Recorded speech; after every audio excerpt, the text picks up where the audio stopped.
어머님, 정신 좀 차리세요. 요즘 세상이 어떤 세상인데 아직도 고집하세요? 뭐라고? 내가 감히 시어머니 어깨를 치며 정신 차리라니? 어머님, 전 농담이었을 뿐이에요. 농담? 그 말 한마디로 넌 이 집안에서 끝이다. 내 친정집에 반드시 천벌이 따를 것이다. 환갑잔치 자리에서 터져나온 저주 같은 한마디. 그리고 기묘하게도 며느리 윤다혜의 친정에 불행이 연이어 닥치기 시작합니다. 쓰러진 아버지, 몰락하는 집안, 그리고 집마저 불타오른 그날 밤.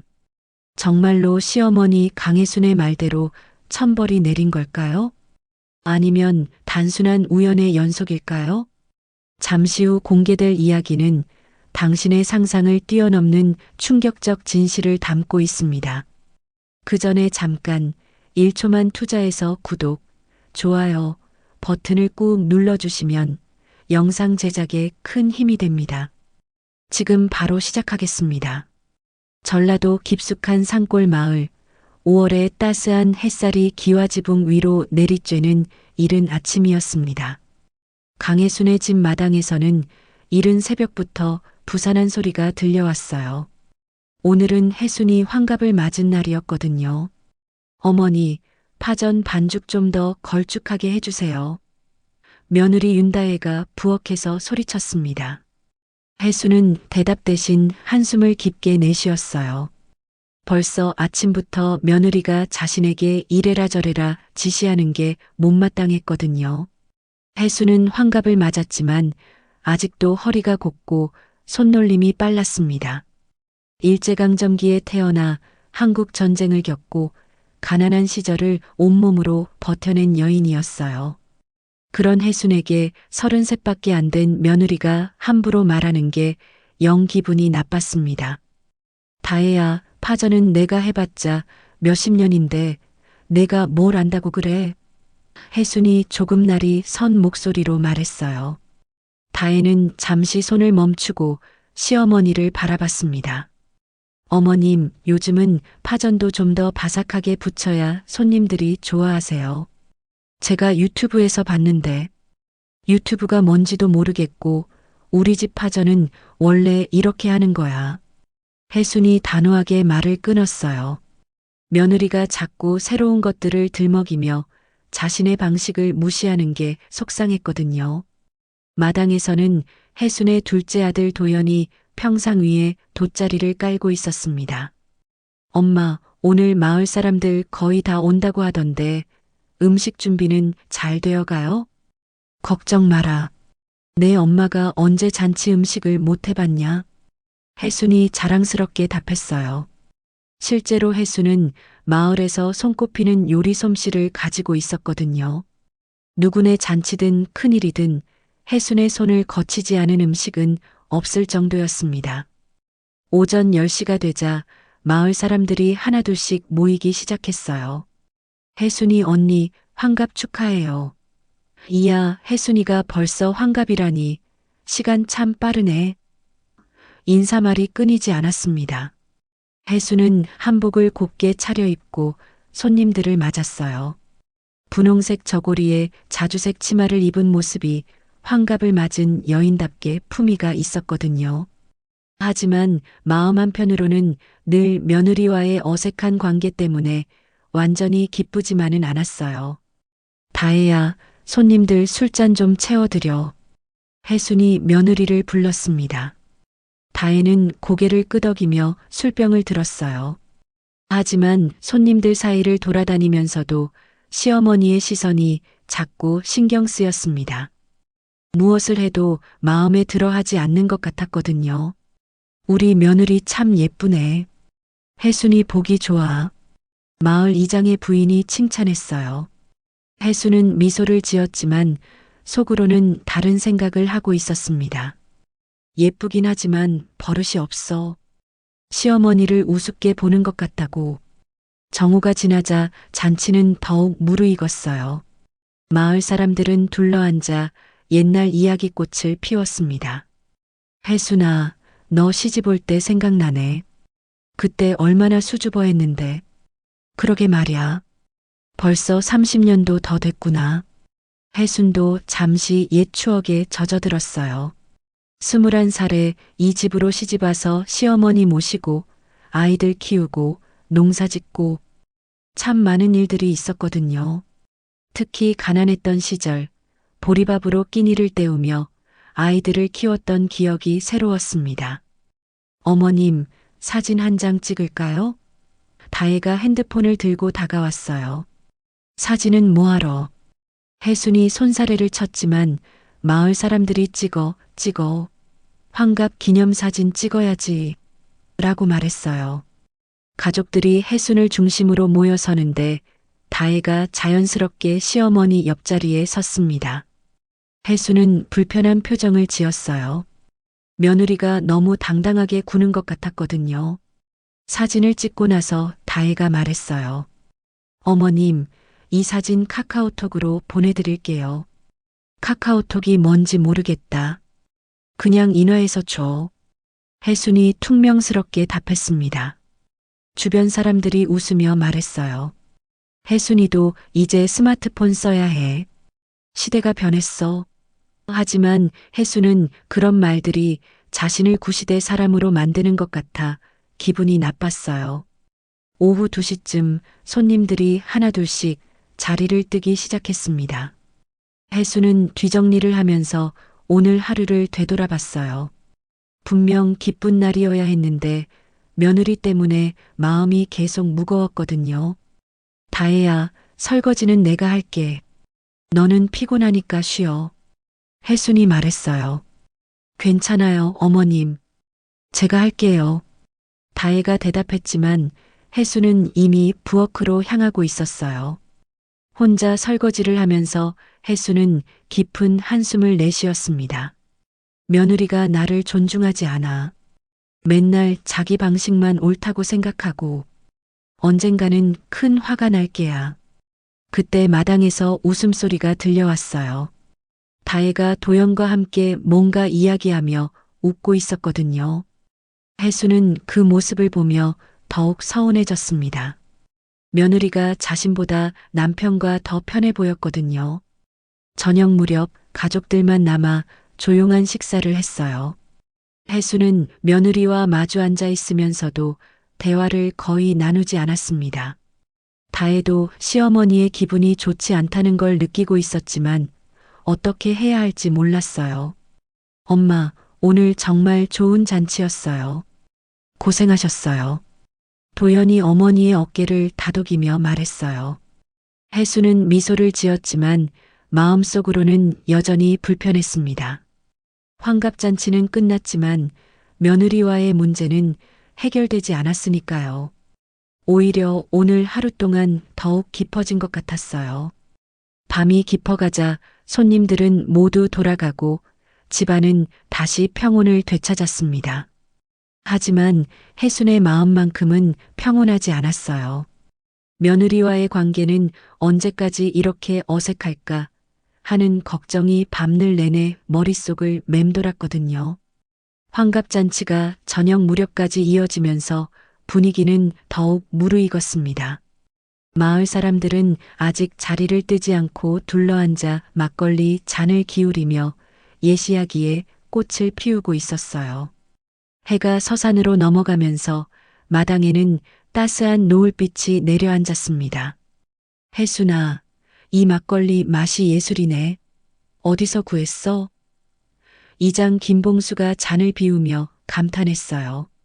우리 다혜가 시내 나가서 좋은 걸로 사왔어요. 혜순이 대답했지만 목소리에는 별다른 감정이 없었습니다. 며느리를 칭찬하는 말이었지만 마음에서 우러나온 건 아니었거든요. 다혜는 부엌과 마당을 오가며 손님들 시중을 들고 있었어요. 하루 종일 쉴 틈 없이 움직였지만 불평 한마디 없이 웃으며 일했습니다. 하지만 점점 피로가 쌓이고 있었고 무엇보다 시어머니의 차가운 시선이 부담스러웠어요. 다혜야, 여기 안주 좀 더 가져와. 마을 사람 중 한 명이 소리쳤습니다. 다혜는 부엌으로 달려가서 김치와 무침을 더 담아왔어요. 그런데 그 과정에서 발을 헛디뎌 살짝 비틀거렸습니다. 다행히 넘어지지는 않았지만 하루 종일 서 있었던 탓에 다리가 아팠거든요. 괜찮아요? 옆에 앉아있던 최복래 할머니가 걱정스럽게 물었어요. 네, 괜찮아요. 조금 피곤해서요. 다혜가 미소를 지으며 답했습니다. 혜수는 그 모습을 보고 있었지만 별다른 반응을 보이지 않았어요. 며느리가 힘들어하는 게 당연하다고 생각했거든요. 자신도 젊었을 때 그렇게 시어머니를 모셨으니까요.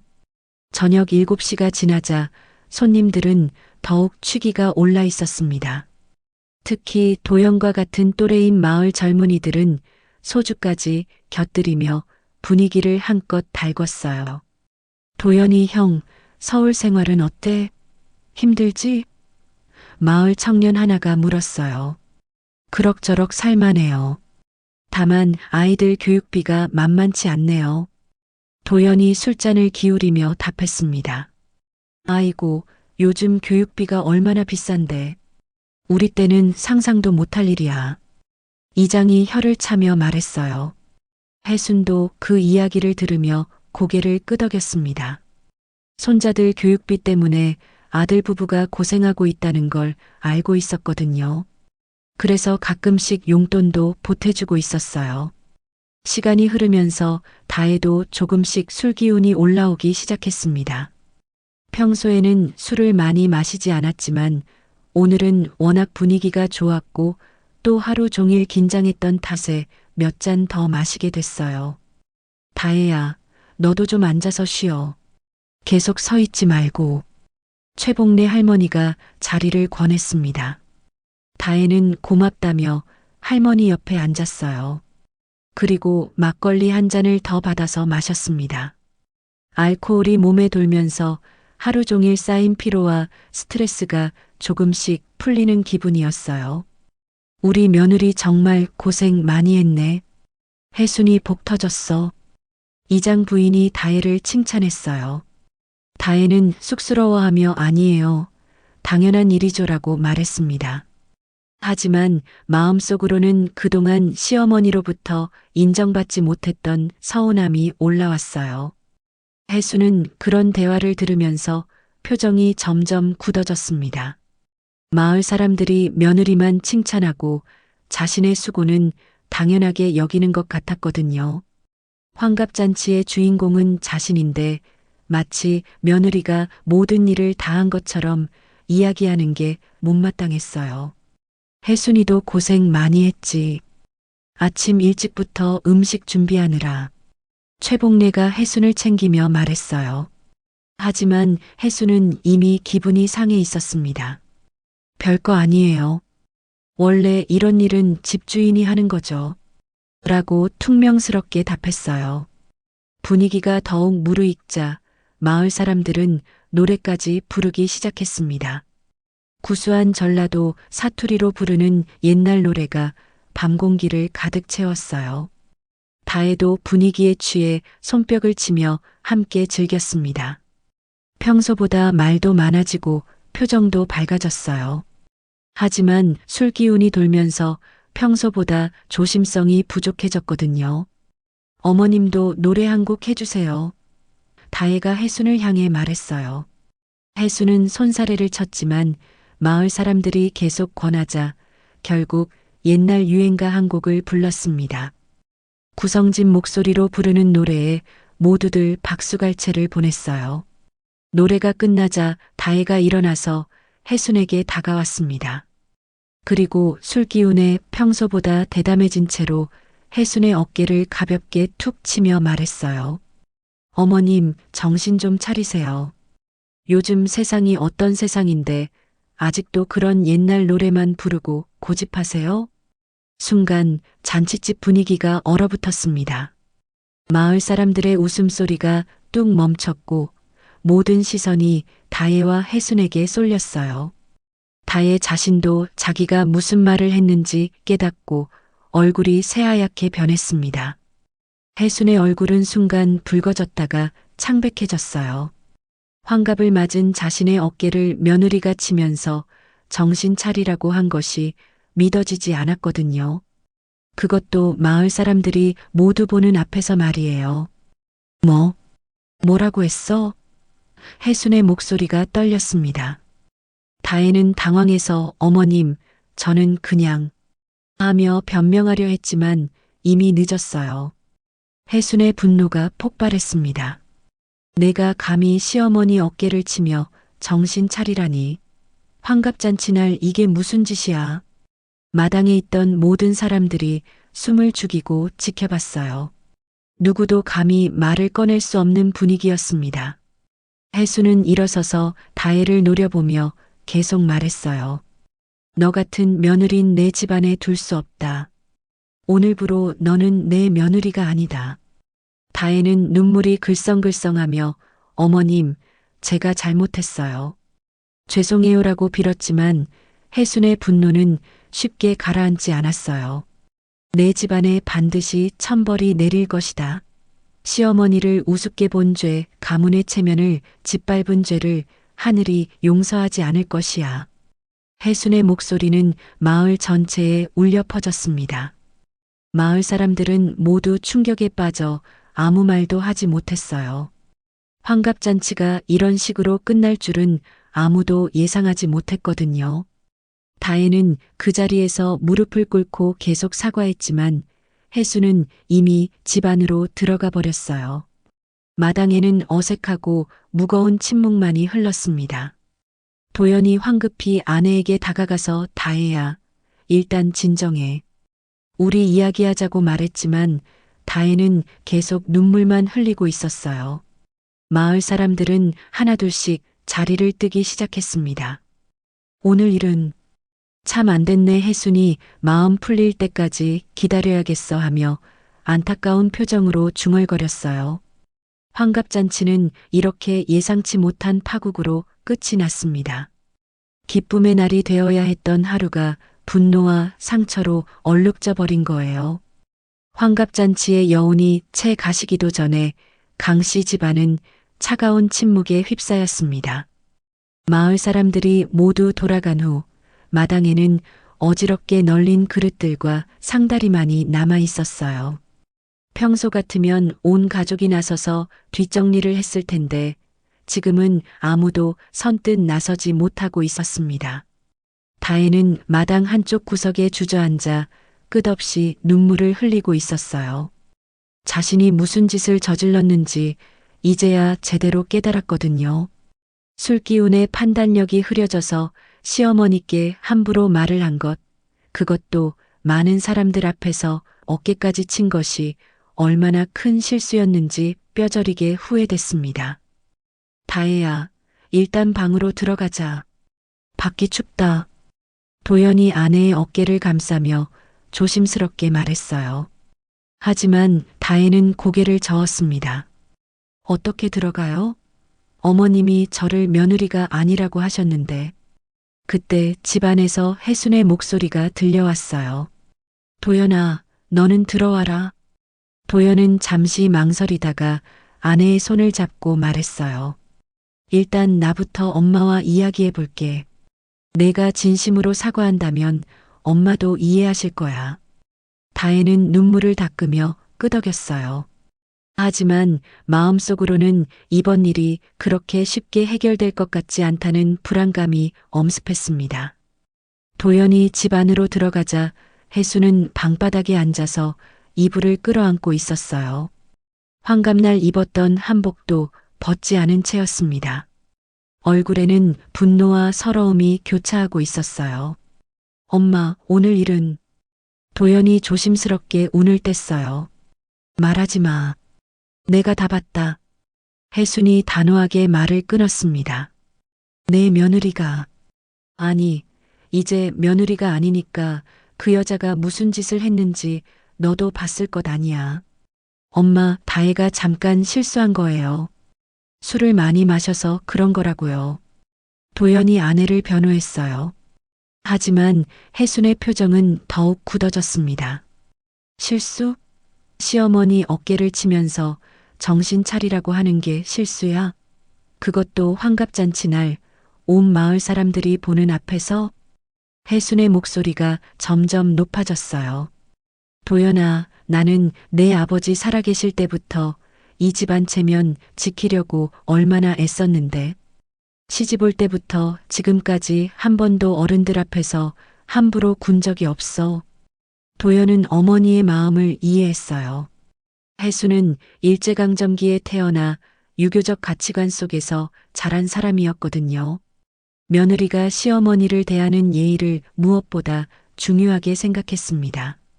엄마, 다혜도 지금 밖에서 많이 후회하고 있어요. 한 번만 용서해 주세요. 도연이 간절하게 부탁했어요. 하지만 혜수는 고개를 돌리며 말했어요. 용서? 내가 언제까지 참고 살아야 하는 거야? 그 여자는 시집 온 지 10년이 넘었는데도 시어머니를 제대로 대접할 줄 모르잖아. 혜순의 속마음이 터져 나왔어요. 그동안 쌓여왔던 불만들이 오늘의 사건을 계기로 한꺼번에 쏟아진 거였습니다. 맨날 새로운 것만 좋다고 하면서 내 방식은 낡았다고 무시하고 아이들 교육도 자기 마음대로 하고 명절 때도 친정만 챙기고 혜순이 줄줄이 불만을 늘어놓았어요. 도연은 어머니의 말을 듣고 있자니 가슴이 답답해졌어요. 아내와 어머니 사이에서 어떻게 해야 할지 모르겠었거든요. 엄마, 그건 너무 심해요.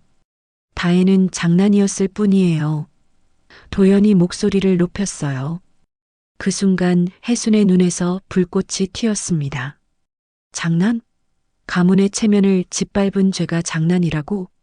혜순은 일어서서 도연을 똑바로 바라보며 말했어요. 도연아, 너는 내 아들이니까 이 집에 있어도 되지만 그 여자는 이제 내 며느리가 아니다. 당장 친정으로 쫓아내야겠어. 엄마, 그러시면 안 돼요. 다혜는 제 아내고 아이들 엄마라고요. 도연이 급하게 말했어요. 하지만 혜수는 이미 마음을 정한 상태였어요. 내가 그 여자 편만 들 거라면 너도 함께 나가거라. 다혜와 그 집안은 천벌을 피할 수 없다. 도연은 어머니의 단호한 표정을 보고 더 이상 말할 수 없었어요. 어머니가 이렇게 화를 낸 건 정말 오랜만이었거든요. 밖에서는 다혜가 여전히 울고 있었어요. 집안에서 들려오는 큰 목소리 때문에 대충 상황을 짐작할 수 있었습니다. 시어머니가 자신을 용서하지 않을 것이라는 걸 알 수 있었거든요. 1시간 정도 지나서 도연이 밖으로 나왔어요. 얼굴이 창백해져 있었습니다. 어떻게 됐어요? 다혜가 눈물을 닦으며 물었어요. 도연은 한숨을 깊게 내쉬었어요. 엄마가 너를 당장 친정으로 보내라고 하신다. 다혜는 그 말을 듣고 다시 울음을 터뜨렸어요. 정말 그래야 하는 건가요? 제가 사과하면 안 될까요? 지금 당장은 어려울 것 같아. 엄마가 워낙 화가 나셔서. 도연도 어쩔 줄 몰라 했어요. 그때 집안에서 혜순의 목소리가 다시 들려왔어요. 도연아, 언제까지 밖에서 그 여자와 속닥거릴 거야? 당장 짐 싸서 보내버려. 다혜는 무릎이 꺾이는 기분이었어요. 시어머니의 차가운 목소리에서 조금의 여지도 느낄 수 없었거든요. 그러면 정말 친정으로 가야 하는 건가요? 다혜가 떨리는 목소리로 물었어요. 도연은 대답 대신 아내를 끌어안았어요. 하지만 둘 다 어떻게 해야 할지 몰라서 그저 서로를 붙잡고 울 뿐이었습니다. 그날 밤 다혜는 결국 간단한 짐만 챙겨서 친정으로 떠났어요. 도연이 차로 데려다 주었지만 둘 다 한마디도 하지 못했습니다. 친정 대문 앞에서 다혜는 뒤를 돌아보며 말했어요. 당신은 어떻게 할 거예요? 나는 엄마를 설득해 볼게. 시간이 좀 걸리더라도 반드시 내가 돌아올 수 있게 할게. 도연이 다짐하듯 말했어요. 하지만 둘 다 이 일이 그렇게 쉽게 해결되지 않을 것이라는 걸 직감하고 있었어요. 혜순의 분노는 단순히 오늘 하루의 일 때문만이 아니었으니까요. 다혜가 친정으로 돌아간 후 마을에는 금세 소문이 퍼졌어요. 강혜순이 환갑날 며느리를 내치고 천벌을 선언했다더라. 그 며느리가 시어머니 어깨를 치면서 정신 차리라고 했다던데? 이거 큰일 났네. 혜순이가 워낙 독한 사람인데 마을 사람들의 수군거림 속에서 강씨 집안의 평온한 일상은 완전히 깨져버렸습니다. 환갑잔치는 끝났지만 진짜 이야기는 이제 시작된 거였어요. 다혜가 친정으로 쫓겨난 지 일주일이 흘렀습니다. 시골 마을의 소문은 생각보다 빨리 퍼져서 이제 인근 몇 개 마을까지 모르는 사람이 없을 정도였어요. 강혜순네 며느리가 환갑잔치날 시어머니한테 버릇없이 굴었다더라. 그래서 시어머니가 천벌을 내린다고 선언했다던데 하는 이야기들이 장터와 버스 정류장에서 오가곤 했습니다. 다혜는 친정집 작은 방에서 하루하루를 눈물로 보내고 있었어요. 시집간 지 10년이 넘었는데 이렇게 친정으로 돌아올 줄은 꿈에도 생각지 못했거든요. 친정 부모님도 딸의 처지를 안타까워하며 위로해 주었지만 근본적인 해결책은 없어 보였습니다. 다혜야, 내가 잘못한 건 맞지만 그렇다고 아예 내치는 건 너무하다. 친정아버지 윤창호가 딸을 달래며 말했어요. 아버지, 제가 정말 큰 실수를 했어요.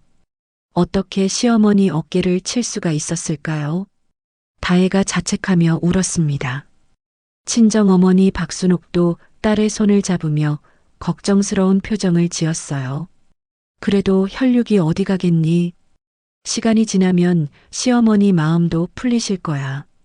하지만 다혜는 혜순의 마지막 말이 자꾸만 떠올랐어요. 천벌을 피할 수 없다는 그 무서운 선언이 계속 귓가에 맴돌았거든요. 시어머니가 얼마나 화가 났는지, 그리고 그 분노가 얼마나 깊은지 누구보다 잘 알고 있었습니다. 그런데 이상한 일들이 하나둘씩 벌어지기 시작했어요. 먼저 일어난 일은 다혜의 친정아버지 윤창호가 갑자기 쓰러진 것이었습니다. 평소 건강하던 창호가 어느 날 아침 일어나려다가 심한 어지럼증을 호소하며 바닥에 주저앉은 거예요. 아버지, 괜찮으세요? 다혜가 급하게 아버지를 부축했습니다. 어지러워. 머리가 깨질 것 같아. 창호가 신음하며 말했어요. 급히 병원으로 모셔갔더니 의사는 고혈압과 함께 뇌혈관에 이상이 있다고 진단했습니다. 당분간 입원 치료를 받으셔야겠습니다. 상당히 심각한 상태예요. 다혜는 병실에서 아버지를 지키며 불안에 떨었어요. 평생 건강하셨던 아버지가 갑자기 이렇게 쓰러지다니 혹시 시어머니의 말이 정말로 현실이 되는 건 아닐까 하는 두려움이 밀려왔거든요. 아버지, 쟤 때문에 이런 일이. 다혜가 아버지 손을 잡고 속삭였어요. 하지만 창호는 이미 의식을 잃은 상태였습니다. 의료진들이 분주하게 움직이고 있었지만 상황은 좋아 보이지 않았어요. 그 소식은 금세 마을까지 전해졌습니다. 다혜 아버지가 갑자기 쓰러져서 위독하다더라. 이거 봐라. 강혜순이 내린 천벌이 시작되는 거 아니야? 마을 사람들의 수군거림 속에서 혜순도 그 소식을 들었어요. 하지만 혜순은 별다른 반응을 보이지 않았습니다. 오히려 그래, 하늘이 보고 있었구나라고 중얼거릴 뿐이었어요. 도연은 처갈집 상황을 듣고 병원으로 달려왔어요. 장인어른 괜찮으세요? 하지만 창호의 상태는 계속 악화되고 있었습니다. 의사는 가족들에게 최악의 상황에 대비하라고 말했어요. 다혜야, 이게 다 무슨 일이야? 도연이 아내를 끌어안으며 위로했지만 다혜는 계속 떨리고 있었어요. 일주일 후 더 충격적인 일이 벌어졌습니다. 다혜의 친정어머니 박순옥이 하던 장사가 갑자기 부도가 난 거예요. 순옥은 오랫동안 시장에서 반찬 가게를 운영해 왔어요. 마을 사람들이 즐겨 찾는 곳이었고 그럭저럭 장사가 잘 되고 있었거든요. 그런데 어느 날 갑자기 단골 손님들이 하나둘씩 오지 않기 시작했어요. 순옥이네는 이제 가면 안 된다더라. 며느리가 시어머니한테 버릇없이 굴어서 천벌받은 집이래. 우리까지 재수 없어질까봐 무섭다. 이런 소문들이 퍼지면서 손님들의 발길이 뚝 끊어진 거였어요. 그동안 외상으로 물건을 가져간 사람들도 갑자기 돈을 갚지 않기 시작했습니다. 어머니, 이게 무슨 일이에요? 다혜가 어머니에게 물었어요.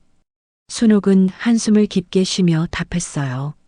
사람들이 우리 집을 멀리하기 시작했구나. 시어머니한테서 천벌을 받았다는 소문 때문에. 다혜는 그 말을 듣고 더욱 절망스러웠어요. 자신 때문에 친정 가족들이 모두 고생하고 있다는 생각에 죄책감이 밀려왔거든요. 순옥의 가게는 결국 문을 닫을 수밖에 없었어요. 그동안 모아둔 돈도 아버지 병원비로 모두 들어가고 외상값도 받지 못해서 빚만 늘어났습니다. 다혜야, 내 탓이 아니다. 세상 일이 다 그런 거야. 순옥이 딸을 위로했지만 목소리에는 힘이 없었어요. 설상가상으로 며칠 후에는 더욱 기가 막힌 일이 벌어졌습니다. 다혜 친정집에 있던 소중한 제사 그릇들이 모두 산산조각 나버린 거예요. 그날 아침 순옥이 부엌에서 아침 준비를 하다가 비명을 질렀어요. 아이고, 이게 무슨 일이야. 다혜가 급히 부엌으로 달려가 보니 찬장에 보관하던 제사 그릇들이 모두 바닥에 떨어져 깨져 있었어요. 아무도 건드리지 않았는데 밤사이에 저절로 떨어진 것 같았습니다. 어머니, 이게 어떻게? 다혜가 떨리는 목소리로 물었어요. 특히 고조할아버지 때부터 내려오던 백자재기가 완전히 부서져서 복구할 수 없는 상태였어요. 그 그릇들은 윤씨 집안의 가보나 다름없었거든요. 순옥은 깨진 그릇 조각들을 바라보며 눈물을 흘렸어요. 조상님들께 어떻게 면목을 세워야 할까? 이 소식도 곧 마을에 퍼졌어요. 윤씨 집 제사 그릇이 밤사이에 모두 깨졌다더라. 아무도 건드리지 않았는데 저절로 깨졌다니 정말 천벌이 맞나 봐. 강혜순이 뭔가 대단한 힘을 가진 것 같아. 마을 사람들은 이제 윤씨 집안을 완전히 멀리하기 시작했어요. 마치 전염병이라도 걸릴 것처럼 피했습니다. 길에서 마주쳐도 인사조차 제대로 하지 않았어요. 다혜는 이 모든 일들을 겪으며 점점 정신적으로 무너져 갔어요. 시어머니의 천벌 선언이 정말로 현실이 되고 있는 것 같았거든요. 정말 천벌이란 게 있는 건가요? 다혜가 혼자 중얼거렸어요. 친정 부모님도 이제는 딸을 바라보는 시선이 예전 같지 않았어요. 물론 미워하거나 원망하지는 않았지만 딸 때문에 집안이 이렇게 망가진다는 사실을 받아들이기 힘들어했습니다. 도연도 처갓집 상황을 보며 어떻게 해야 할지 몰라 했어요. 어머니를 찾아가서 용서를 빌어보려고 했지만 혜수는 내가 한 말은 절대 되돌릴 수 없다며 단호하게 거절했습니다. 엄마, 이렇게까지 하실 필요는 없잖아요. 처갓집이 너무 힘들어하고 있어요. 도연이 간청했어요. 하지만 혜수는 오히려 더 확신에 차서 말했어요. 맞지? 하늘이 내 편이라는 걸. 며느리가 시어머니를 우습게 본 죄가 얼마나 큰지 이제 알 거야. 마을 사람들도 이제는 혜순을 다른 시선으로 바라보기 시작했어요. 평범한 시골 할머니가 아니라 뭔가 신비로운 힘을 가진 사람처럼 여겨졌거든요. 강혜순이 말 한마디로 집안을 망가뜨릴 수 있다니. 조심해서 지내야겠어. 괜히 잘못 보였다가 우리도 천벌 받을 수 있어. 이렇게 해서 다혜의 친정 집안은 하나씩 무너져가기 시작했습니다. 그리고 마을 사람들은 이 모든 일이 혜순의 천벌 때문이라고 믿게 되었어요. 상황은 점점 더 심각해져 가고 있었습니다. 다혜가 친정으로 쫓겨난 지 한 달이 지났습니다. 그동안 윤씨 집안에 연이어 일어난 불행들은 마을 사람들 사이에서 이미 전설처럼 회자되고 있었어요. 아버지의 입원, 어머니 가게의 부도, 제사 그릇의 파손까지 모든 일이 해순의 천벌 선언 이후에 벌어진 것들이었거든요. 다혜는 매일 병원과 집을 오가며 아버지를 돌보고 있었어요. 창호의 상태는 조금씩 호전되고 있었지만 아직도 의식이 또렷하지 않았습니다. 의사들은 완전히 회복되려면 상당한 시간이 걸릴 것이라고 했어요. 아버지, 제발 깨어나세요. 다 제 잘못이에요. 다혜가 아버지의 손을 잡고 속삭였어요. 병실 창 밖으로는 가을비가 내리고 있었습니다. 을씨년스러운 날씨가 다혜의 마음과 닮아 있었어요. 세상이 온통 회색빛으로 보였거든요. 그런데 그날 밤 다혜가 평생 잊을 수 없는 끔찍한 일이 벌어졌습니다. 새벽 2시쯤이었어요. 다혜는 친정집에서 잠들어 있었는데 갑자기 밖에서 불이야, 불이야 라는 외침소리가 들려왔습니다. 뭐야? 다혜가 잠결에 일어나 창문으로 다가갔어요. 그런데 창밖을 보는 순간 온몸에 소름이 돋았습니다. 집 뒤쪽 창고에서 붉은 불꽃이 치솟고 있었거든요. 어머니, 불이에요. 불이 났어요. 다혜가 비명을 지르며 어머니를 깨웠어요. 순옥도 급하게 일어나서 밖으로 나가보니 집 뒤편에 있던 창고가 활활 타고 있었어요. 바람까지 불어서 불길이 점점 커지고 있었습니다. 아이고, 어떡하지? 순옥이 당황하며 소리쳤어요. 다혜는 급히 소방서에 신고했어요. 여보세요? 불이 났어요. 빨리 와주세요. 하지만 시골 마을이라 소방서가 멀었고 소방차가 오기까지는 시간이 걸렸어요. 그 사이 불은 창고를 넘어 안채로까지 번지기 시작했습니다. 다혜야, 위험해. 물러서. 이웃집 사람들이 달려와서 말했어요. 다혜와 순옥은 그저 바라만 볼 수밖에 없었어요. 수십 년 동안 살아온 집이 눈앞에서 불타는 걸 지켜봐야 했거든요. 불길은 밤하늘을 붉게 물들이며 치솟았어요. 바람 때문에 불이 더 빨리 번져서 소방차가 도착했을 때는 이미 집의 절반이 타버린 상태였습니다. 어머니, 다혜가 어머니를 끌어안으며 울었어요. 순옥도 눈물을 흘리며 타들어가는 집을 바라봤어요. 우리 집이. 소방관들이 필사적으로 진화 작업을 벌였지만 이미 늦었어요. 새벽 5시가 되어서야 불이 꺼졌지만 집은 거의 전소된 상태였습니다. 다행히 인명피해는 없습니다만 집은 거의 다 탄 것 같네요. 소방관이 안타깝게 말했어요. 다혜는 잿더미가 된 집을 바라보며 무릎이 꺾였어요. 이제 정말 갈 곳도 의지할 곳도 없어진 거였거든요. 이게 다 어머님이 말씀하신 천벌인가요? 다혜가 중얼거렸어요. 아침이 되자 마을 사람들이 하나둘씩 구경을 나왔어요. 하지만 예전 같으면 불쌍하다며 도와주려고 했을 텐데 지금은 모두 멀찍이 떨어져서 수군거리기만 했습니다. 봐라, 결국 집까지 탔네. 강혜순이 천벌 내린다고 했을 때부터 예상했던 일이야. 저 집안에는 이제 뭘 해줘도 소용없어.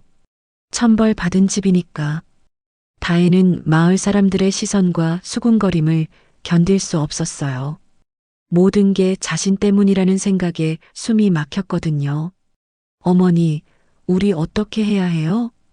다혜가 절망적인 목소리로 물었어요. 순옥은 한참을 침묵하다가 대답했어요. 우선 친척 집에라도 가서 몸을 의탁해야겠구나. 하지만 친척들도 선뜻 받아주려 하지 않았어요. 천벌받은 집안이라는 소문이 이미 다 퍼져 있었거든요. 순옥아, 우리도 도와주고 싶지만 요즘 세상이 어떤 세상인지 알잖아.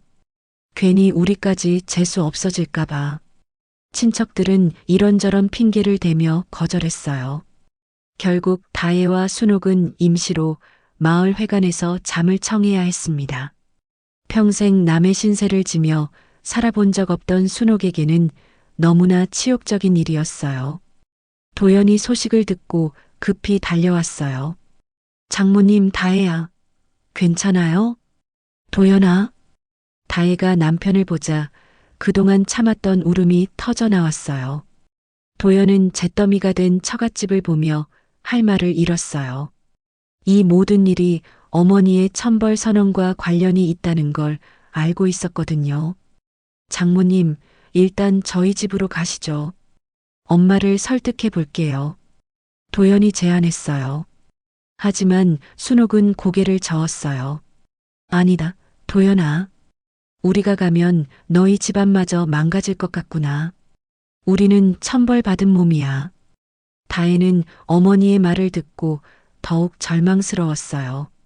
이제 친정 어머니까지도 자신을 포기하는 것 같았거든요. 그날 저녁 다혜는 혼자 탄 집터에 앉아 있었어요. 검게 그을린 기둥들과 무너진 벽돌들, 그리고 여기저기 흩어진 생활용품의 잔해들이 참담했습니다. 정말 천벌이구나. 다혜가 혼잣말을 했어요. 하늘을 올려다보니 별들이 총총히 빛나고 있었어요. 평소 같으면 아름답다고 생각했을 텐데 지금은 그 별들마저 자신을 내려다보며 비웃는 것 같았습니다. 이때 마을에서는 더욱 확실해진 믿음이 퍼지고 있었어요. 강혜순의 천벌은 진짜야 며느리한테 함부로 굴면 안 되겠어. 혜순이는 뭔가 특별한 힘을 가진 것 같아. 혜순 자신도 이 소식을 들었어요. 하지만 예상했던 후련함 대신 묘한 기분이 들었습니다. 정말로 자신의 말 한마디가 이런 결과를 가져온 걸까 하는 의문이 생겼거든요. 엄마, 이제 됐잖아요. 처갓집이 완전히 망했어요. 다혜를 용서해 주세요. 도연이 간청했어요. 하지만 혜수는 여전히 완고했어요. 아직 끝난 게 아니야. 하늘의 뜻이 완전히 이루어질 때까지 기다려야 한다. 다혜는 그날 밤 탄 집터에서 밤을 새웠어요. 차가운 가을바람이 몸을 스쳐갔지만 마음의 추위가 더 혹독했습니다. 모든 걸 잃어버린 지금 다혜에게 남은 건 절망뿐이었어요. 어머님, 제발 저를 용서해 주세요. 다혜가 강씨 집 방향을 바라보며 중얼거렸어요. 하지만 어둠 속에서 들려오는 건 바람 소리뿐이었습니다. 천벌은 아직 끝나지 않은 것 같았어요. 친정집이 전소된 지 사흘이 지난 아침이었습니다. 다혜는 마을 회관 구석에서 잠을 설친 채 일어났어요. 몸은 비록 누워 있었지만 잠 한숨 제대로 잘 수 없었거든요. 눈을 감을 때마다 활활 타오르는 집의 모습이 떠올랐고 시어머니의 차가운 목소리가 귓가에 맴돌았습니다. 어머니 순옥은 이미 일어나서 밖에 나가 있었어요. 아마 어디선가 하루 벌어먹을 일거리라도 찾고 있는 것 같았습니다. 평생 남에게 손 벌리며 살아본 적 없던 어머니가 이런 처지가 된 것도 모두 자신 때문이라는 생각에 다혜의 가슴이 미어졌어요. 더는 안 되겠다. 직접 가서 빌어야겠어. 다혜가 마음을 굳히며 일어났습니다. 다혜는 얼굴을 대충 씻고 옷매무새를 가다듬었어요. 비록 집이 타서 변변한 옷도 없었지만 최소한의 예의는 갖춰야 한다고 생각했거든요. 시어머니께 용서를 빌러가는 길이니까요. 마을길을 걸어가는 다혜를 보며 사람들이 수군거렸어요. 저 여자가 또 어디 가나? 설마 시어머니한테 가는 건 아니겠지? 이미 천벌이 내려진 상황인데 소용없을 거야. 다혜는 그런 시선들을 견디며 걸었습니다. 강씨 집이 가까워질수록 가슴이 더 두근거렸어요. 과연 시어머니가 자신을 봐주실까 아니면 문전박대를 당할까 하는 두려움이 밀려왔거든요. 강씨 집 대문 앞에 도착한 다혜는 한참을 망설였어요. 손을 들어 문을 두드리려다가 다시 내리기를 몇 번 반복했습니다. 용기를 내려고 해도 쉽지 않았어요. 그때 마당에서 혜순의 목소리가 들려왔어요. 누구야? 밖에서 어슬렁거리는 게 다혜는 더 이상 망설일 수 없었어요. 어머님, 다혜예요. 잠시 침묵이 흘렀습니다. 그리고 혜순의 차가운 목소리가 들려왔어요. 무슨 일이야? 내가 분명히 말했을 텐데 너는 이제 내 며느리가 아니라고. 어머님, 제발 문 좀 열어주세요. 할 말이 있어요. 다혜가 간절히 부탁했어요. 한참 후에 대문이 삐걱 소리를 내며 열렸어요. 혜순이 얼굴을 내밀었는데 표정이 여전히 차갑기만 했습니다. 뭐가 하고 싶은 말이 있다는 거야? 혜순이 냉정하게 물었어요. 다혜는 그 자리에서 바로 무릎을 꿇었습니다. 어머님, 제발 저희 집안을 살려주세요.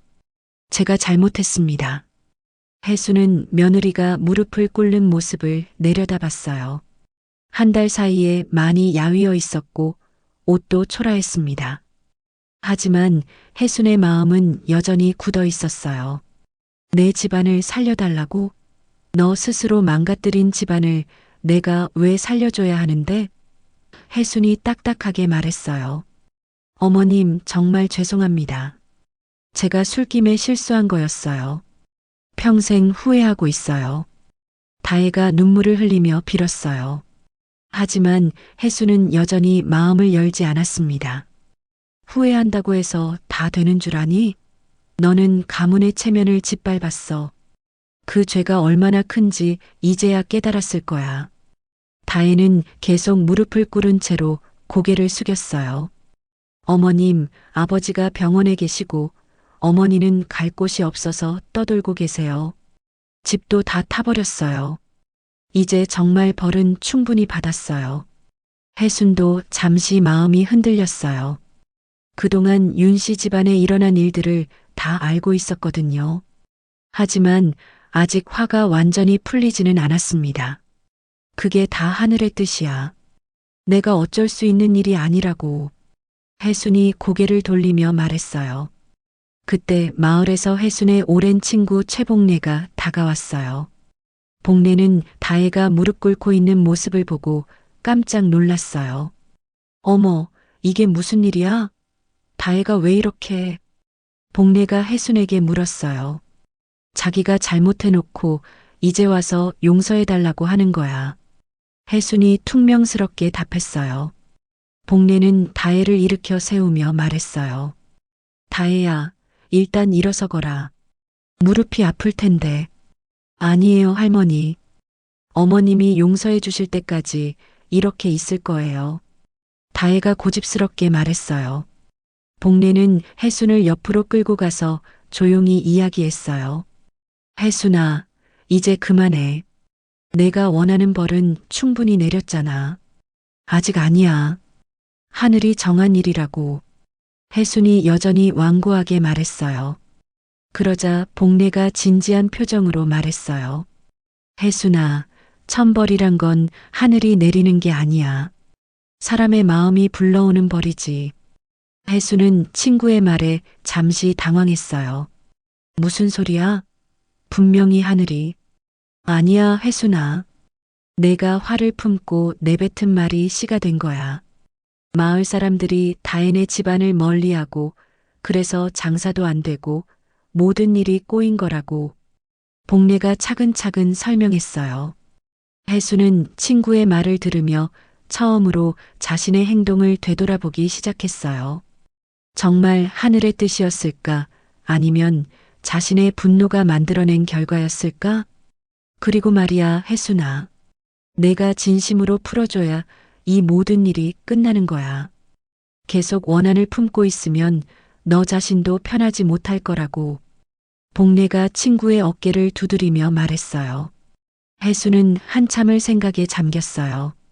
그동안 자신이 너무 고집스럽게 굴었던 건 아닐까 하는 생각이 들기 시작했거든요.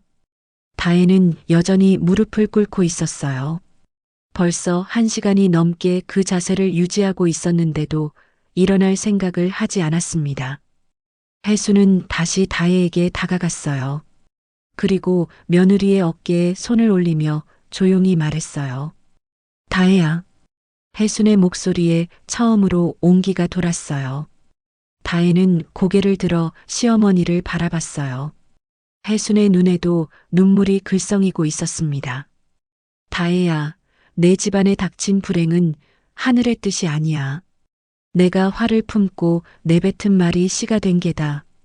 혜순이 떨리는 목소리로 말했어요. 다혜는 그 말을 듣고 더욱 울었어요. 시어머니가 드디어 마음을 여신 것 같았거든요. 혜순은 다혜의 손을 잡고 일으켜 세웠어요. 이제 내가 그 말을 거둔다. 용서한다. 그 순간 다혜는 온몸에 힘이 빠지는 걸 느꼈어요. 그동안 짊어지고 있던 무거운 짐이 내려놓아지는 기분이었거든요. 어머님, 정말 용서해 주시는 거예요? 다혜가 믿을 수 없다는 듯이 물었어요. 혜수는 고개를 끄덕였어요. 그래, 이제 내 집안의 천벌은 풀렸다. 앞으로는 내가 이 집안의 진짜 딸로 살아야 한다. 바로 그때 도연이 급하게 달려왔어요. 엄마, 다혜야, 큰일 났어. 무슨 일이야? 혜순이 놀라며 물었어요. 장인어른이 깨어나셨어. 병원에서 연락 왔어. 도연이 기쁜 소식을 전했어요. 혜순과 다혜, 그리고 복례 할머니까지 모두 깜짝 놀랐어요. 의식불명 상태가 계속되던 창호가 갑자기 깨어난 거였거든요. 정말이야? 다혜가 믿을 수 없다는 표정으로 물었어요. 응, 의사 선생님이 기적이라고 하셨어. 빨리 병원으로 가자.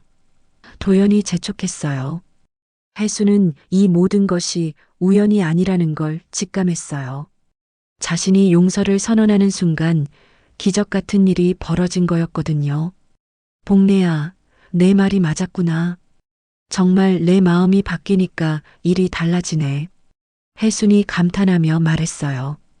네 사람은 급히 병원으로 향했어요. 가는 길에 혜순은 다혜의 손을 꽉 잡고 있었습니다. 이제야 진짜 며느리와 시어머니가 된 것 같았거든요. 병원으로 향하는 차 안에서 다혜는 계속 떨리고 있었어요. 아버지가 깨어나셨다는 기쁜 소식이었지만 동시에 두려움도 컸거든요. 혹시 아버지가 자신을 원망하고 계시는 건 아닐까 하는 생각이 들었습니다. 다혜야, 걱정하지 마. 장인어른이 너를 미워하실 리 없어. 도연이 아내의 손을 잡으며 위로했어요. 혜순도 뒷자리에서 다혜를 지켜보고 있었어요. 이제야 며느리의 마음이 얼마나 상했는지, 얼마나 두려워하고 있는지 제대로 보였거든요. 그동안 자신이 너무 매정했다는 생각이 들었습니다. 병원에 도착해서 중환자실로 향했어요. 간호사가 말하길 창호는 아침에 깨어나서 간단한 대화도 나눌 수 있는 상태라고 했습니다. 하지만 아직 완전히 회복된 건 아니니까 너무 오래 있으시면 안 돼요. 환자분이 피곤해하시면 바로 나와주세요. 간호사가 당부했어요. 병실 문을 열고 들어가니 창고가 침대에 반쯤 일어나 앉아 있었어요. 얼굴은 여전히 창백했지만 눈에는 생기가 돌아온 상태였습니다. 아버지, 다혜가 달려가서 아버지의 손을 잡았어요. 창호는 딸을 보자 미소를 지었어요. 다혜야, 내가 여기 왜? 아버지, 그동안 정말 걱정했어요. 깨어나셔서 다행이에요. 다혜가 눈물을 흘리며 말했어요. 그때 창호의 시선이 혜순에게 향했어요. 사돈어른이 직접 병문안을 온 것이 의외였거든요. 사돈어른 멀리서 오시느라 수고하셨습니다. 창호가 고개를 숙이며 인사했어요. 혜순은 잠시 망설이다가 창호에게 다가갔어요. 사돈, 미안합니다. 제가 너무 심하게 했네요. 창고는 무슨 말인지 이해하지 못하는 표정이었어요. 무슨 말씀이세요? 도연이 대신 설명했어요. 장인어른, 그동안 집에서 좀 복잡한 일들이 있었어요. 창호는 도연의 설명을 들으며 점점 놀라는 표정을 지었어요. 자신이 의식을 잃은 사이에 그런 일들이 벌어졌다니 믿기지 않았거든요. 그래서 우리 집이 불까지 났다는 거야? 창호가 충격받은 표정으로 물었어요. 네, 아버지. 모든 게 제 잘못이에요.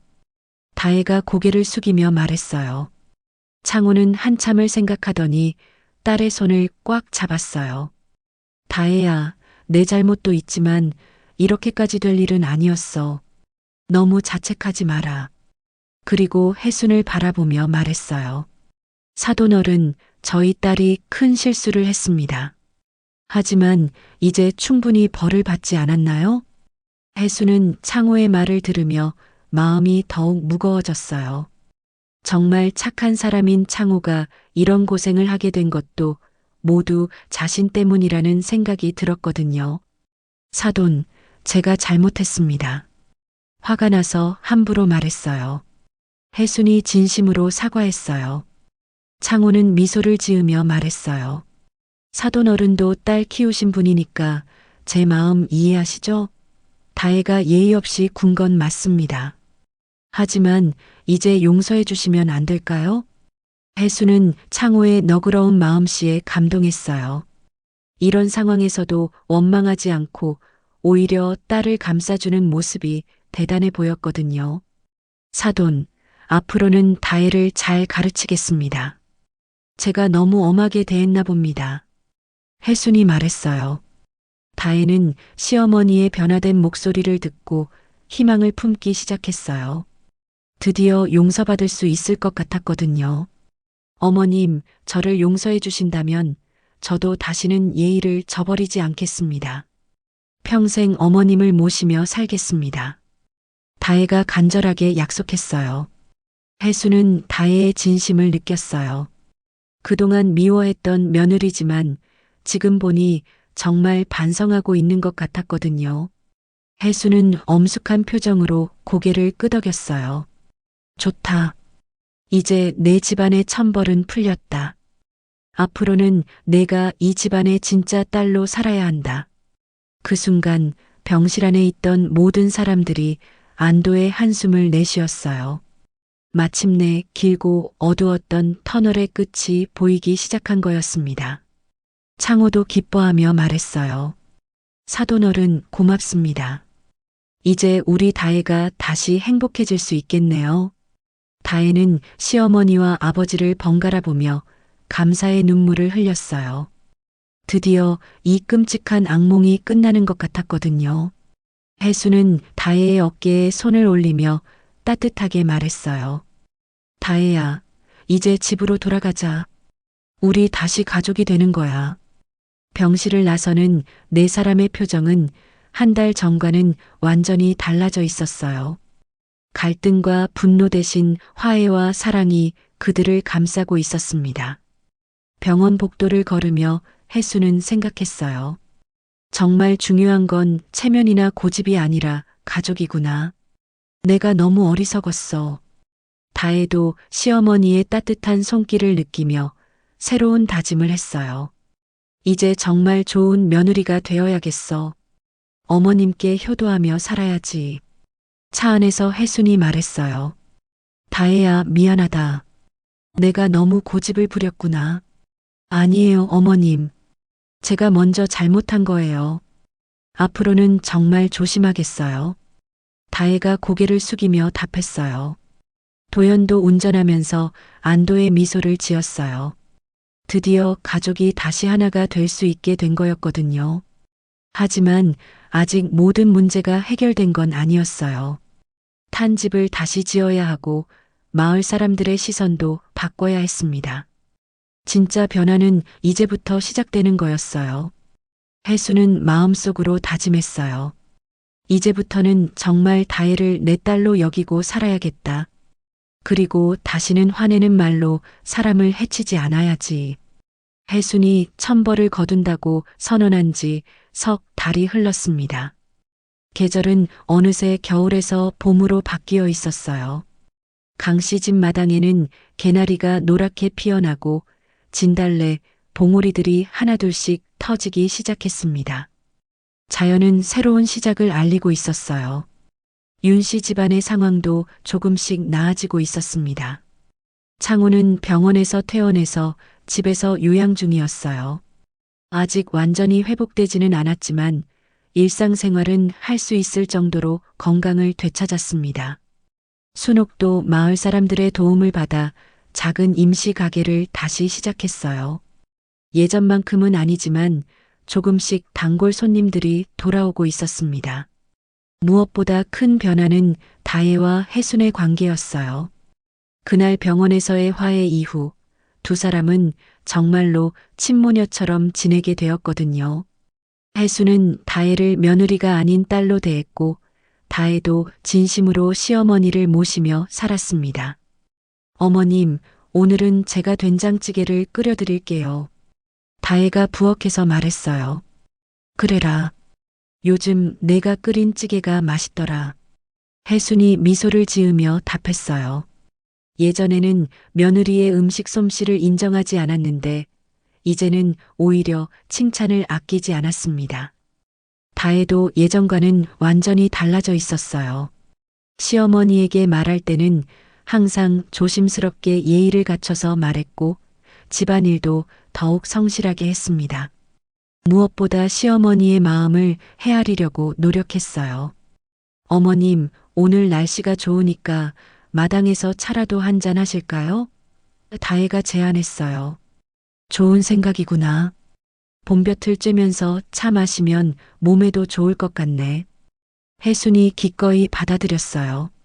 두 사람은 마당에 평상을 펴고 앉아서 녹차를 우려 마셨어요. 따스한 햇살이 내리쬐고 새들이 지저귀는 소리가 평화로웠습니다. 다혜야, 그동안 내가 너무 완고했구나. 미안해. 혜순이 진심으로 사과했어요. 어머님, 그런 말씀 마세요. 제가 먼저 잘못한 걸요. 어머님 덕분에 저도 많이 깨달았어요. 다혜가 고개를 숙이며 답했어요. 혜순은 며느리를 바라보며 생각했어요. 이 아이가 원래 착한 아이였구나. 내가 마음을 닫고 있어서 못 봤던 거야. 그때 마을에서 최복래가 찾아왔어요. 혜순아, 집에 있니? 복래야. 어서 와. 우리 차 마시고 있었어. 혜순이 반갑게 맞았어요. 복래는 다혜와 혜순이 함께 차를 마시는 모습을 보고 흐뭇해했어요. 이제야 제대로 된 고부지간이 됐구나. 복래 할머니, 차 한잔 하세요. 다혜가 정중하게 차를 따라드렸어요. 복래는 차를 받으며 감탄했어요. 다혜야, 내가 이렇게 예의 바른 줄 몰랐네. 혜순이가 며느리 복이 터진 거야. 혜순은 자랑스러운 표정으로 고개를 끄덕였어요. 이제야 진짜 내 딸을 얻은 것 같아. 세 사람이 이야기를 나누고 있는데 도연이 퇴근해서 돌아왔어요. 엄마, 다혜야, 무슨 좋은 일 있어요? 분위기가 좋네. 아들아, 어서 와. 우리 다 같이 차나 마시자. 혜순이 아들을 불렀어요. 도연은 어머니와 아내가 이렇게 화목하게 지내는 모습을 보며 가슴이 뭉클했어요. 한 달 전만 해도 상상할 수 없었던 광경이었거든요. 엄마, 다혜야, 오늘 좋은 소식이 있어요. 도연이 기쁜 표정으로 말했어요. 무슨 소식인데? 혜순이 궁금해했어요. 회사에서 승진 소식이 왔어요. 그리고 처갓집 새집 짓는데 보탤 수 있을 만큼 보너스도 나온다고 해요. 도연이 환하게 웃으며 말했어요. 다혜는 그 말을 듣고 눈물이 글썽했어요. 정말이에요? 아버지께 좋은 소식 전해드릴 수 있겠네요. 혜순도 기뻐했어요. 그래, 좋은 일이 연달아 생기는구나. 역시 마음을 풀어주니까 모든 게 좋아지네. 복래가 맞장구 쳤어요. 그러게 말이야. 원한을 풀면 복이 들어오는 법이거든. 저녁이 되자 혜순은 다혜에게 특별한 제안을 했어요. 다혜야, 오늘 밤에는 우리 둘이서 술 한잔 할까? 다혜는 깜짝 놀랐어요. 시어머니가 먼저 술을 제안한 건 처음이었거든요. 정말요? 좋아요, 어머님. 두 사람은 부엌에서 간단한 안주를 준비했어요. 혜순은 직접 파전을 부쳤고 다혜는 김치전을 만들었습니다. 예전 같으면 서로 방식이 다르다고 언성을 높였을 텐데 이제는 각자의 방식을 인정하고 존중했어요. 다혜야, 이 막걸리 한 잔 받아라. 혜순이 술잔을 건네며 말했어요. 다혜는 두 손으로 정중하게 잔을 받았어요. 어머님, 저부터 올릴게요. 혜수는 며느리가 따라주는 술을 받으며 뭉클한 기분이 들었어요. 이제야 진짜 가족이 된 기분이었거든요. 다혜야, 앞으로는 서로 마음을 열고 지내자. 내가 너무 옛날 생각에 갇혀 있었나 봐. 혜순이 진심을 털어놓았어요. 어머님도 요즘 것들 배우세요. 제가 천천히 가르쳐 드릴게요. 다혜가 미소를 지으며 말했어요. 그래, 카카오톡이라는 것도 배워볼까? 손자들하고 연락하려면 알아야 할 것 같네. 혜순이 웃으며 말했어요. 두 사람의 대화는 밤늦게까지 이어졌어요. 그동안 쌓인 오해들을 하나씩 풀어가며 서로를 이해하게 되었습니다. 며칠 후 마을에서는 또 다른 소문이 퍼지기 시작했어요. 강혜순이 며느리랑 화해했다더라. 이제 둘이 친모녀처럼 지낸다던데 역시 혜순이가 마음을 풀어주니까 윤씨 집안도 다시 살아나는구나. 마을 사람들의 인식도 바뀌었어요. 이제는 윤씨 집안을 피하지 않고 오히려 도와주려고 했습니다. 순옥의 가게에도 손님들이 다시 찾아오기 시작했어요. 순옥이야, 반찬 좀 사갈게. 요즘 장사 잘 되니? 마을 사람들이 예전처럼 자연스럽게 찾아왔어요. 계절이 완전히 바뀐 어느 봄날, 강씨 집 마당에서는 특별한 모임이 열렸어요. 잔치는 아니었지만 화해와 새로운 시작을 기념하는 자리였습니다. 윤씨 집안 식구들과 강씨 집안 식구들, 그리고 마을의 주요 인사들이 모였어요. 최복래도 물론 참석했습니다. 혜수는 정성스럽게 준비한 음식들을 내놓으며 말했어요. 오늘은 우리 가족이 다시 하나 되는 날입니다. 모두들 와주셔서 고맙습니다. 창호도 많이 회복된 모습으로 참석했어요. 사돈어른, 그동안 고생 많으셨습니다. 이제 정말 한 가족이 되었네요. 혜수는 다혜에게 술잔을 건네며 특별한 말을 했어요. 윤다혜, 이제 넌 내 며느리가 아니라 내 딸이다. 다혜는 감격해서 눈물을 흘렸어요. 어머님, 내 입에서 나간 저주가 내 집안을 괴롭혔지만 이제는 내가 풀었다. 다시는 천벌 같은 말은 내뱉지 않으마. 혜순이 엄숙하게 약속했어요. 다혜는 두 손으로 술잔을 받으며 대답했어요. 어머님, 앞으로는 진심으로 섬기겠습니다. 저희 집안도 다시 일어나겠습니다. 그때 마침 구름 사이로 햇살이 비쳐들었어요. 따스한 봄볕이 장독대 위로, 마당의 꽃들 위로, 그리고 함께 모인 사람들의 얼굴 위로 내리쬐었습니다. 복래가 감동하며 말했어요. 이제야 제대로 됐구나. 원한은 원한을 낳고 사랑은 사랑을 낳는 법이거든. 마을 이장도 고개를 끄덕이며 말했어요. 혜순이가 큰 깨달음을 얻었네. 이런 게 진짜 어른의 모습이야. 점심시간이 되자 온 가족이 둘러앉아 식사를 했어요. 혜순이 직접 끓인 김치찌개와 다혜가 만든 나물들, 그리고 도연이 사온 과일들이 상을 가득 채웠습니다. 어머님, 이 김치찌개 정말 맛있어요. 비법이 뭐예요? 다혜가 진심으로 물었어요. 별거 아니야. 김치를 먼저 볶아서 단맛을 내는 게 중요해. 언제 한번 가르쳐 줄게. 혜순이 기꺼이 답했어요. 예전 같으면 며느리에게 요리 비법을 알려주는 걸 꺼렸을 텐데 이제는 오히려 적극적으로 가르쳐 주려고 했어요. 저도 어머님께 배우고 싶은 게 많아요. 특히 김치 담그는 법이요. 다혜가 눈을 반짝이며 말했어요. 그래. 그럼 올가을에 김장할 때 같이 해보자. 우리 집 김치 맛의 비밀을 알려줄게. 혜순이 활짝 웃으며 약속했어요. 식사 후에는 온 가족이 마당에 나와 앉았어요. 창호도 의자에 앉아서 함께 했습니다. 오랜만에 두 집안이 모두 모인 자리였어요. 사돈어른, 새집 짓는 일은 어떻게 되어가요? 혜순이 창호에게 물었어요. 천천히 진행하고 있습니다. 도연이가 많이 도와주고 있어서 곧 기초 공사를 시작할 수 있을 것 같아요. 창호가 답했어요. 우리도 도와드릴 일이 있으면 언제든지 말씀하세요. 혜순이 진심으로 말했어요. 순옥도 고마워하며 말했어요. 사돈어른 정말 고맙습니다. 이제 진짜 가족이 된 것 같아요. 혜순은 그 말을 듣고 뿌듯해했어요. 예전에는 사돈 사이의 격식만 지켰는데 이제는 정말 한 가족처럼 느껴졌거든요. 오후에는 마을 사람들도 하나둘씩 찾아왔어요. 혜순아, 집안 분위기가 정말 좋아졌네. 다혜도 많이 달라진 것 같고 역시 화해가 최고야. 이장 김봉수도 와서 말했어요. 혜순이가 이번 일로 마을의 어른 구실을 제대로 했어.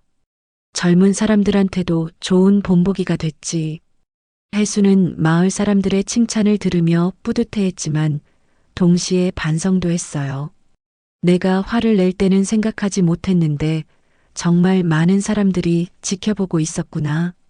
저녁이 되자 손님들은 하나둘씩 돌아갔어요. 가족들만 남은 집안은 조용하면서도 따뜻했습니다. 어머님, 설거지는 제가 할게요. 다혜가 일어나며 말했어요. 아니야, 오늘은 우리 같이 하자. 혜순이 며느리와 함께 부엌으로 향했어요. 설거지를 하면서 혜순이 말했어요. 다혜야, 정말 고마워. 내가 이렇게 잘해주니까 내 마음도 편하네. 어머님, 저야말로 고마워요. 이렇게 용서해 주시고 받아주셔서. 다혜가 감사 인사를 했어요. 그날 밤 혜수는 혼자 마당에 나가서 별들을 올려다봤어요. 한 달 전 이맘때는 분노와 원한으로 가득했었는데 지금은 마음이 평온했습니다. 천벌이라고 믿었던 불행은 결국 사람의 마음과 말이 만들어낸 업보였구나. 내가 마음을 열고 용서하니까 모든 게 좋아졌어. 혜수는 이제야 깨달았어요. 진짜 힘은 남을 저주하는 데 있는 게 아니라 용서하고 사랑하는 데 있다는 걸 말이에요. 다혜도 방에서 창밖을 내다보며 생각했어요. 정말 다행이야. 어머님이 마음을 열어주셔서 이제부터는 진짜 좋은 며느리가 되어야지. 집안은 비로소 진정한 평온을 되찾았습니다. 더 이상 갈등도 오해도 원한도 없었어요. 대신 이해와 사랑 그리고 용서가 집안을 가득 채우고 있었습니다. 마을 사람들도 이제는 강씨 집안을 다른 시선으로 바라봤어요. 천벌을 내릴 수 있는 무서운 집이 아니라 화해와 용서를 보여준 모범적인 가정으로 여기게 되었거든요. 저 집 보면 마음이 따뜻해져 혜순이가 정말 어른다워졌어. 다혜도 예전과는 완전히 다른 사람이 됐고 계절은 계속 바뀌어 갔지만 강씨 집안의 평화는 변하지 않았어요. 혜순과 다혜는 진짜 모녀가 되어 서로를 아끼며 살았고 윤씨 집안도 점차 예전의 모습을 되찾아갔습니다. 그렇게 모든 이들이 깨달았어요. 천벌이라고 믿었던 모든 일들이 결국 사람의 마음과 말이 만들어낸 것이었다는 걸 말이에요. 그리고 진정한 해결책은 용서와 사랑에 있다는 것도 함께 깨달았습니다.